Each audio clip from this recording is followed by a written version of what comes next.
Welcome to The Explainer. Today, we are diving into what is honestly one of the absolute coolest biological success stories on the planet, the evolutionary journey of dogs. I mean, think about it. From Ice Age predators roaming the tundra to the loyal, goofy companions curled up on our couches, the story of how dogs evolved right alongside us is just full of wild surprises. So let's get right to it. Okay, let's really dive into this, because it's a staggering transformation when you stop and think about it. How exactly did this fearsome, now extinct Pleistocene wolf transition over thousands of years into man's best friend?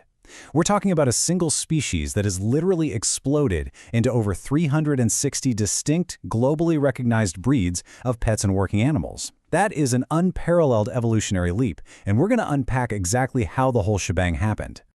To make sense of this thousands of years old relationship, here's our chronological roadmap for this explainer. We'll start with origins, move on to ancient roles, then examine the purebred revolution, and finally wrap up with the modern era.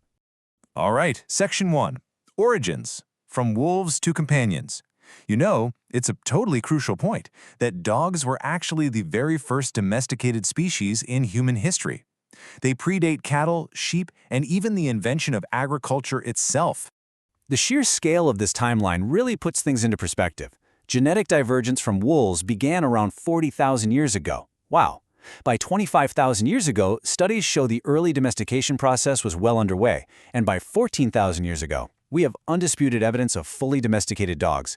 Just picture this. You've got these ancient hunter-gatherer groups moving across incredibly harsh landscapes, and some opportunistic Pleistocene wolves start lingering around their campsites, scavenging for leftover scraps. That simple, everyday act of scavenging, it basically laid the groundwork for everything that followed. But hey, it wasn't just wolves taking our trash. It quickly became a symbiotic relationship, right? A mutually beneficial association. Suddenly, early humans gained this incredible ally with way superior senses of smell and hearing, giving them early warnings for protection and vital help with hunting. And in return, those bolder, less aggressive wolves scored a highly reliable, steady food supply. Honestly, it was a perfect survival pact. The wildest part, though? The changes weren't just behavioral, they were profoundly biological. See, wild canids rely on a strict, meat-based ancestral diet. But early dogs adapted right alongside us as we began farming. Living with us literally rewired their DNA. Over millennia, dogs developed the ability to thrive on a starch-rich diet. This kind of diet would be totally inadequate for other wild canines, like wolves or jackals, which just goes to show how deeply our shared environment altered their very biology.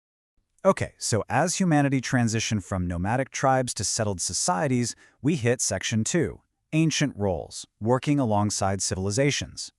Now, before the concept of breeds existed the way we think of them today, there were these highly divergent ancient genetic groups. These were formed mostly by geographic isolation. Because, early human populations spread out and rarely interacted, so naturally, their dogs did the same thing. Studies have pinpointed 3 distinct, well-supported ancient lineages. First up, you have the Asian group, which includes dogs like the dingo, chow chow, and Akita.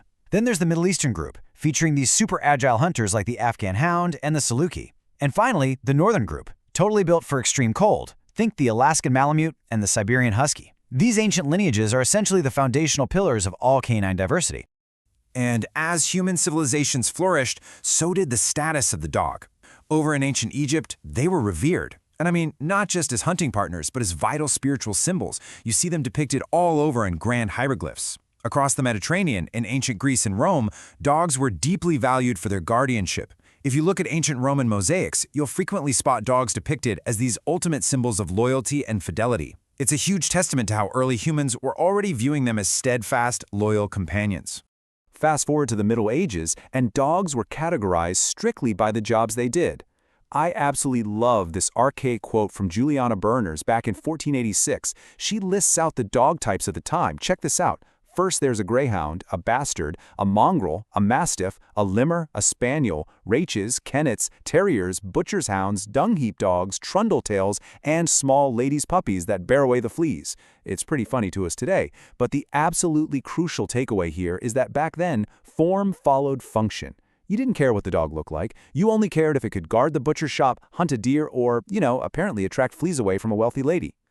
And that strictly utilitarian mindset brings us perfectly to Section 3, the purebred revolution. Form follows function. So, for most of human history, we had what you'd call natural breeds, or land races.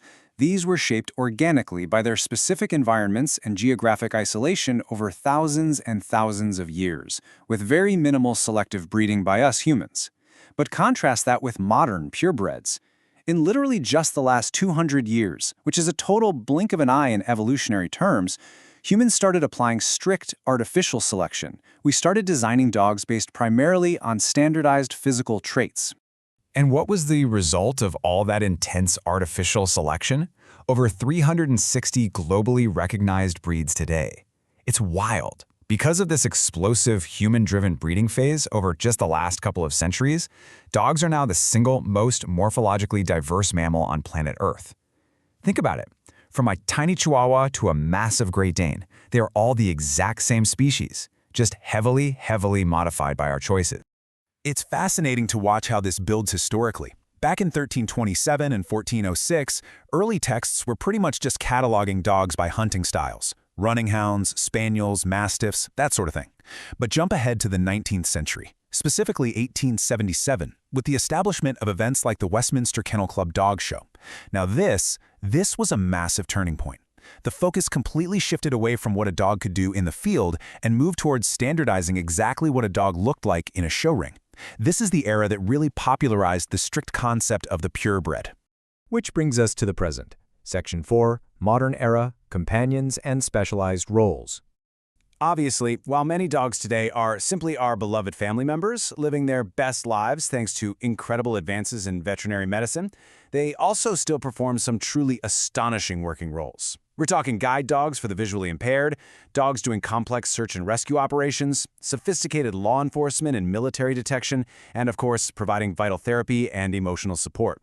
Breeds like the Labrador Retriever have become world famous for their incredible aptitude in these highly specialized modern fields. But you know, modern consumer trends have also introduced a brand new phenomenon, the designer dog. You've got your traditional purebreds like a pug standardized over the last century. But recently, intentional crossbreeds like the Puggle, which is a mix between a pug and a beagle, have absolutely skyrocketed in popularity. What's really wild about the modern market is that these designer crossbreeds are often sold for significantly higher prices. We're talking sometimes up to $2,000, which is way more than the traditional purebreds themselves. However, we do have to impartially look at the full picture here. Extreme breeding for very specific aesthetic traits has definitely led to health issues in some breeds. A prime example?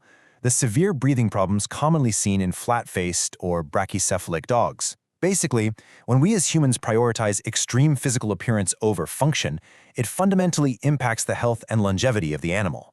And that leaves us with one final, really vital question to ponder. We've traced the dog's journey from wild Pleistocene wolves scavenging at campfires all the way to over 360 distinct breeds living right in our homes. As we continue to selectively breed and design these animals in the modern era, how will our ongoing choices shape the dogs of tomorrow? It's a pretty profound question about a bond that has defined both of our species for thousands of years. I really hope this explainer gave you a deep, structured understanding of this incredible evolutionary journey.